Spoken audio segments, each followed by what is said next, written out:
Hi, gorgeous. I'm delighted you stopped by.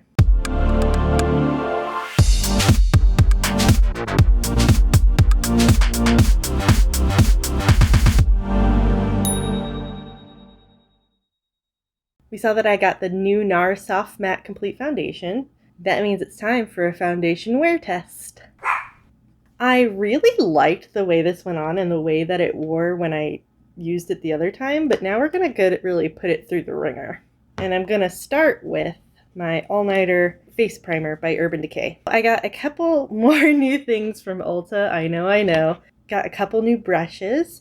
I was up in the middle of the night. My stomach wasn't feeling well, so I know I was on Instagram and I saw Trend Mood posted that the Love is the Foundation brush from It Brushes for Ulta, so It Cosmetics, was released. If you watch Raw Beauty Christie, which I totally suggest you do, she's great. She is obsessed with this brush.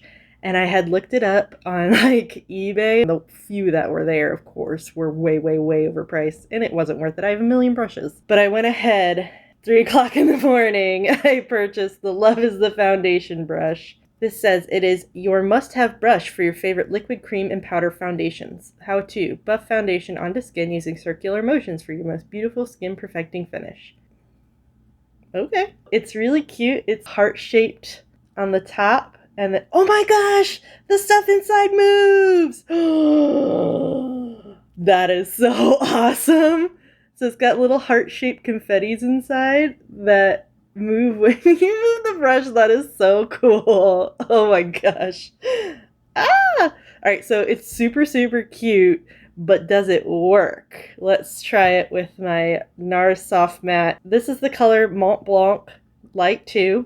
And I said in the video where I tried this for the first time, I found this website called Foundation, and you put in foundations that match you, and they tell you what will match you in other brands.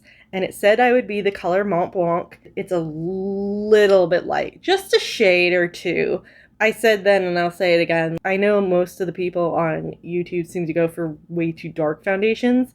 I would actually prefer it to be a little too light because it's so much easier to add color than subtract it. So I'm going to go ahead and use Mont Blanc. Let's see how this goes on with our Love is the Foundation brush. So it's very liquidy. I found out before it sets so fast. So you really have to do it your face in sections. You can't like dot and then buff it out. You really have to go a little bit at a time.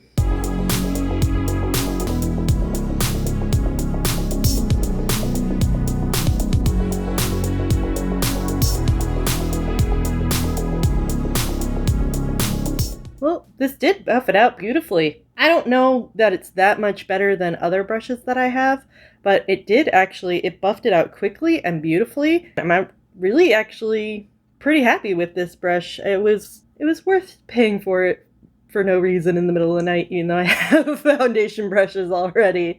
I actually really like this. I like the thick handle. It really did buff that out really quickly. That was beautiful. And the foundation's sitting gorgeously. I'm actually, you know what? A+.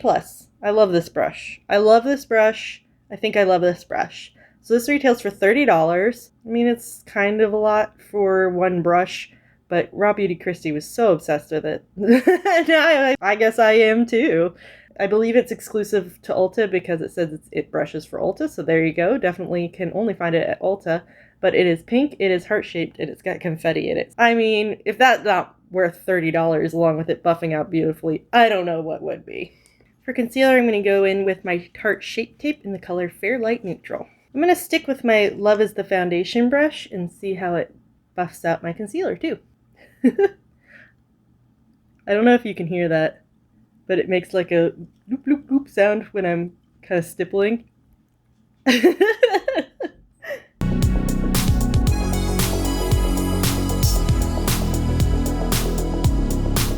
That was beautiful and very fast. Okay.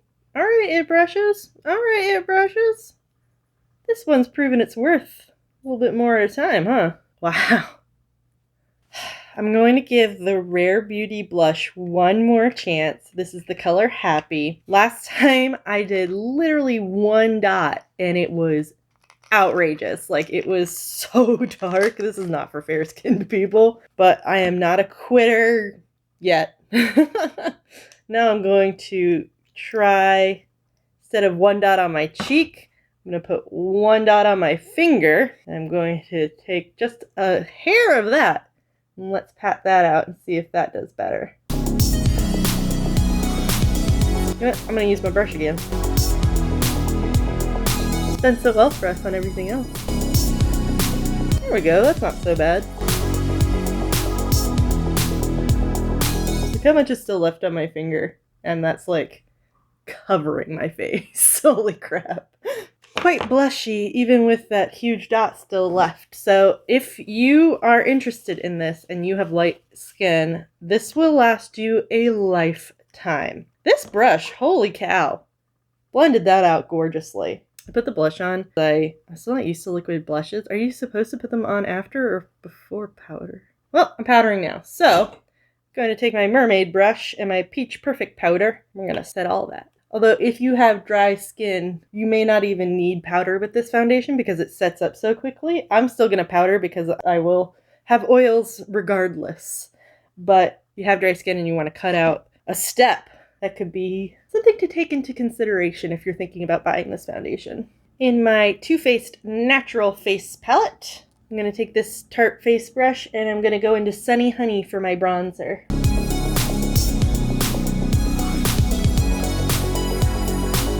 You know what? I actually think I really like the Mont Blanc color. It looks too light when you put it on, but if it was any darker, the bronzer would look insane. I think that it actually looks really good. Rare Beauty Enchant Liquid Luminizer as a highlighter.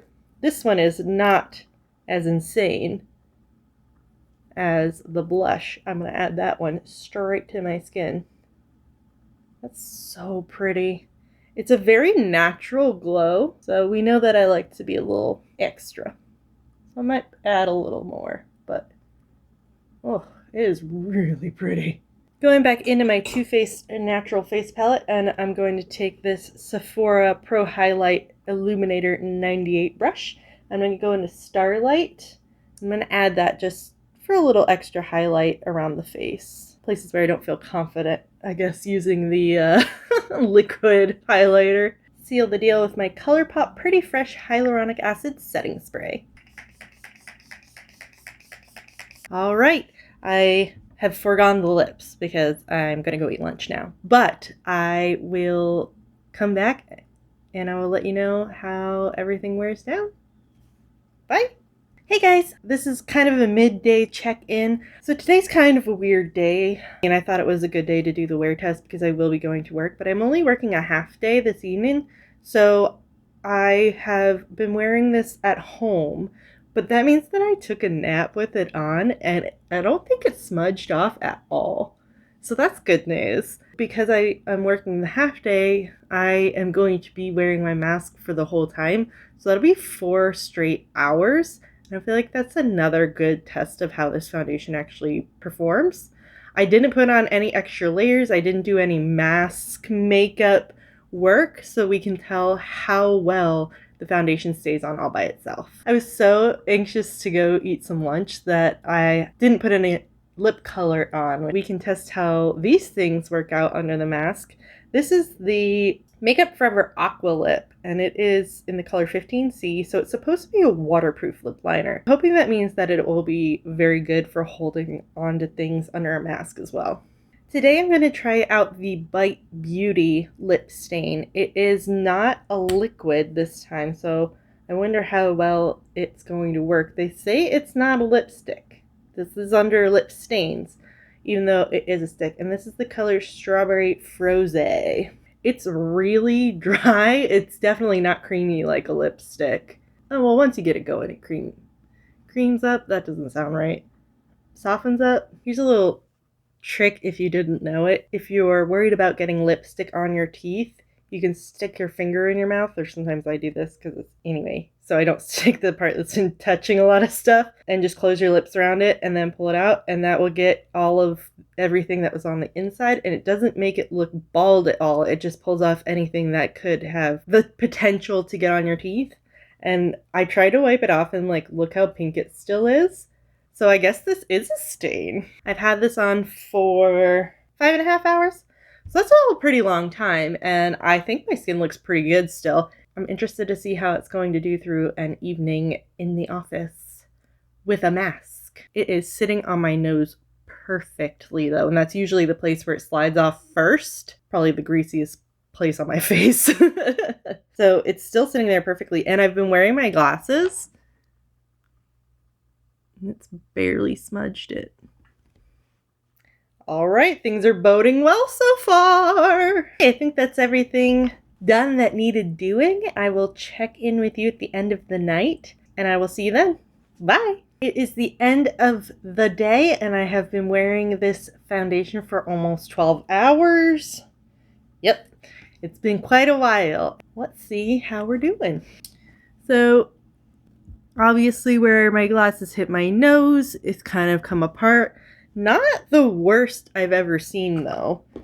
It really still looks quite pretty. Now I wore a paper mask so we could get a really good look, and kind of a lot seems to have come off. The lip color, the lip color, I'll get to that. There's definitely more on here than when I did the KVD one. I should probably redo the Peach Perfect with a paper mask. If you're interested in that, leave it in the comments below.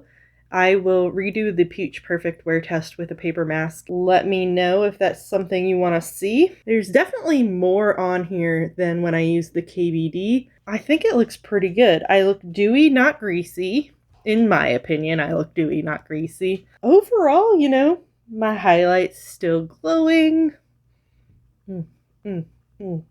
There's still some foundation on my nose. That doesn't always happen at the end of the day. It's definitely, you can tell kind of where my mask was hitting is where it sort of wore off, but it wore it off not in an ugly way. It's not terribly patchy. It's just a little bit not there. It's worn off on my chin as well. That was a little more unusual. Oh, you can tell. Yeah, you can see on the mask where it was rubbing off on the chin as well. You know, overall, I think it sits beautifully. If you're not wearing a mask, it's absolutely gorgeous on the skin. It's a soft matte. It's not too matte. It's not going to leave you looking flat. It actually leaves a really beautiful finish in my opinion. Now, this is the most expensive foundation that I have ever bought / now own. So I would hope that it would be not terrible. It's definitely not the longest mask wearing that we've done so far. But I honestly love the way that it went on and the way that it looked. Even when you consider how much came off, I mean, it still looks pretty good. Is it full coverage? No. Is it even medium coverage now? Maybe not. It might be down to light, but there's still some coverage. So anyway, I may not choose this if I'm having a heavy mask day, but I'm definitely going to keep this because I think it's a really beautiful foundation overall. Now the lip colors. Also tried out the Bite Beauty Outwear Long Last Lip Stain. It clearly still is on my lips. It did stain. It also definitely came off on my mask quite a bit. And it came off on my face some as well. If you're a very expressive person, I would beware because I had some down here and I didn't see until I started doing this, but it's also moved up here. So I think probably from doing like like it transferred at big time. Let's see if you can tell. Yeah, there you go. You can definitely see these red spots. Those are lip stain. So that definitely came from the lip stain. That did not come from my face. Now, if you're not always moving your mouth and I wear my thoughts on my face, whether that's covered up in a mask or not. So I move my mouth quite a bit. It came off in several different areas. Now, if you don't do that, then it lasted great. I mean, I put this on, 5 hours ago? And really on my lips, it still looks super vibrant. I don't know if it would have traveled up here without the mask. Probably, The one I got down here, I got before I even went in the building. But anyway, that concludes this 12-hour wear test. I am definitely a fan of this foundation. It's something you need to be careful with when you put it on because it sets up so fast. So put it on in little patches. On days where I'm not going to need to be wearing a mask, I will absolutely reach for this because it went on gorgeous. Before I put the mask on, it wore down completely gorgeous as well. I hope that you enjoyed this video very much. I enjoyed making it. I think these experiments are really pretty fun, even though I end up having to wear makeup for like 12 hours. But I mean, if I'm wearing it to work, I'm doing that anyway. If you did enjoy this video, please like and subscribe. Oh, and if there's this foundation you want reviewed, leave it down in the comments and I will see if I can get to it. That is all I have for today, and I will catch you in my next one. Bye!